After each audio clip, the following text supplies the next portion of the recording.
দোকানে এসেছে ডোমসের কিছু নতুন গিফট সেট, তার মধ্যে এটা একটা, এটার দাম 150 টাকা। এটা বেশ কয়েকটা ভেরিয়েন্টে এসেছে, এটা সুপারম্যানের, আর এখন যেটা দেখছো সেটা হচ্ছে ওয়ান্ডার ওম্যান। এছাড়াও আছে পিঙ্ক কালারের একটা ইউনিকর্নের ভেরিয়েন্ট। বাচ্চাদের গিফট দেওয়ার পারপাসে এগুলো এখন খুব ভালো সেল হচ্ছে। চলো দেখাই এই বক্সের মধ্যে কি কি পাওয়া যাচ্ছে।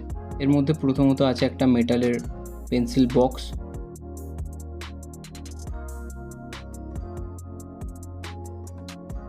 পেন্সিল বক্স ছাড়াও এর মধ্যে আছে দুটো পেন্সিল অ্যান্ড একটা ক্রেয়ন, আর একটা ইরেজার, আর একটা শার্পনার। এর সাথে সাথে এসেছে একটা 250 টাকার ড্রয়িং কিট, যার মধ্যে আছে কালার পেন্সিলের সেট, অয়েল প্যাস্টেলের সেট, স্কেচ পেনের সেট একটা, অ্যান্ড ক্রেয়ন্সের একটা সেট। এগুলো দেখালাম কিছু নতুন স্টকের মধ্যে। এছাড়াও পুরনো স্টকে ড্রয়িং সেট যেগুলো 100, 150, 200 টাকায় পাওয়া যেত, সেগুলো পাওয়া যায়। বাচ্চাদের গিফট দেওয়ার জন্য এগুলো ভালোই সেল হয়। ভিডিওটা ভালো লাগলে একটা লাইক করো, আর এরকম আরও ভিডিও দেখার জন্য চ্যানেলটাকে সাবস্ক্রাইব করে। দেখা হচ্ছে পরের ভিডিওতে। টাটা।